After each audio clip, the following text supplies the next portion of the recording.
Hello guys, कैसे हैं आप सब। आई होप आप सभी अच्छे होंगे।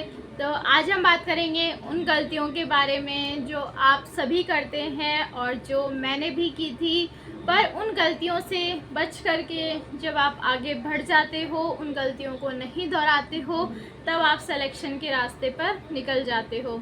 तो सबसे पहली गलती होती है हमारी कि हम सिलेबस को पढ़ते रहते हैं और बहुत सी बच्चों को तो इवन सिलेबस भी पता नहीं होता है, वो सिर्फ कोचिंग वाले जो पढ़ा रहे होते हैं वो पढ़ते रहते हैं। तो सबसे पहली बात तो आपको सिलेबस पता होना चाहिए, उसका प्रिंट आउट आपके पास में होना चाहिए। इसके अलावा आपको सिलेबस पता है, आप सही जगह से पढ़ रहे हो, आप नोट से ही पढ़ रहे हो, पर उसका रिवीजन नहीं करते हो। एक बार सिलेबस पढ़ लिया, बस हो गया। एक बार सिलेबस करने में ही हमारी जान निकल गई। हमसे बड़ी मुश्किल से तो सिलेबस हुआ है, रिवीजन तो नहीं हो पाएगा। और रिवीजन अगर कर भी रहे हैं तो उस सब्जेक्ट का कर रहे हैं जो हमें पसंद है। तो जो सब्जेक्ट हमें पसंद है हम उसकी क्लासेस पढ़े जा रहे हैं, देखे जा रहे हैं, लेट करके क्लासेस देख रहे हैं। तो ये हमारी सबसे बड़ी गलती होती है। और इसके अलावा एक जो बड़ी गलती है, इस दूसरी गलती से आपको क्या सीखने को मिला है, एक तो आपको सिलेबस कंफर्म पता होना चाहिए, दूसरा है कि रिवीजन आपको 3 से 4 बार करना है, क्योंकि रिवीजन नहीं होगा तो आपको 2 ऑप्शन में कन्फ्यूज़न हमेशा ही बना रहेगा और आपको लगेगा कि मैं मेहनत तो बहुत कर रहा हूँ पर मेरा सिलेक्शन क्यों नहीं हो रहा। और तीसरी गलती जो हम करते हैं, हम समझते हैं कि हमें सब कुछ आता है और अपने आप को दूसरे से कंपेयर नहीं करना है, क्योंकि हो सकता है कि सामने वाला आपको गलत बोल रहा हो सकता है कि या तो एक जना नेगेटिव बोलता है कि तुझे नहीं आता, तो उसको तो फिर भी आप यूँ सोचते हो कि मुझे नहीं आता तो आप मेहनत करते हो। पर एक जना क्या बोलता है कि अरे तू तो बहुत इंटेलिजेंट है, आपका ही कोई फ्रेंड होगा वो बोलेगा कि हाँ तू तो बहुत इंटेलिजेंट है, तेरा तो सिलेक्शन हो जाएगा, और वैसे प्रिडिक्ट करेगा कि वो इतना नहीं पढ़ता है पर एक्चुअली वो पढ़ रहा होता है और उसके टेस्ट में आपसे ज़्यादा नंबर भी आ रहे होते हैं। तो ये चीज़ें आपको समझने की ज़रूरत है कि ये कंपटीशन है, बहुत भयंकर कंपटीशन है, यहाँ हर कोई आपका कॉम्पिटिटर है।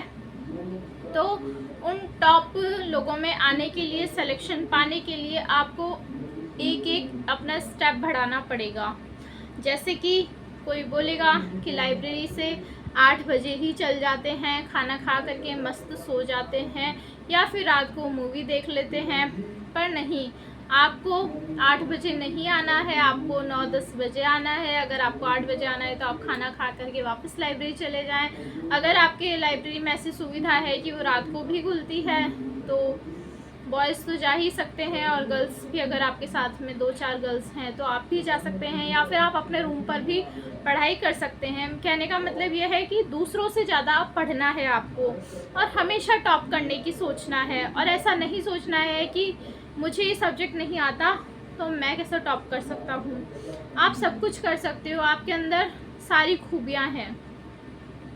मैथ से जिसको नहीं आती है, एक बार मान लो आपको एक क्वेश्चन नहीं आ रहा, कोई क्वेश्चन अगर आपको नहीं आ रहा है तो उसे 2 बार देख करके सॉल्व करें, उसके बाद 2 बार बिना देखे सॉल्व करें।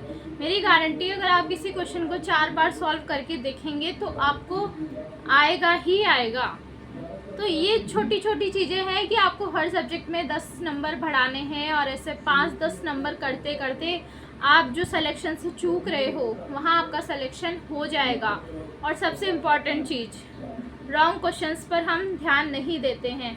हम सोचते हैं कि हमारा टेस्ट दिया और इतने नंबर आए, ये रैंक आई, ठीक है टेस्ट ख़त्म हुआ, पर वहाँ टेस्ट ख़त्म नहीं हो रहा है। वहाँ पर आपको आपकी गलती एनालिसिस करनी है, जो क्वेश्चंस आपसे गलत हो रहे हैं उनको वापस से पढ़ना है। इसके अलावा एक जो ऑप्शन है, उसके अलावा जो 3 ऑप्शन बचे हैं उनके बारे में भी जानकारी जुटानी है कि अगर ये आंसर नहीं हुआ तो क्यों नहीं हुआ, इसका ये किस क्वेश्चन का आंसर हो सकता है। इस तरीके से जब आप पढ़ने लग जाएंगे, साथ में PYQ लगाने लग जाएंगे, तो आपका सिलेक्शन निश्चित रूप से हो जाएगा। Thank you so much. Channel पर नए हैं, चैनल को सब्सक्राइब करिए। कोई भी क्वेरी हो तो कमेंट बॉक्स में कमेंट करके पूछ सकते हैं।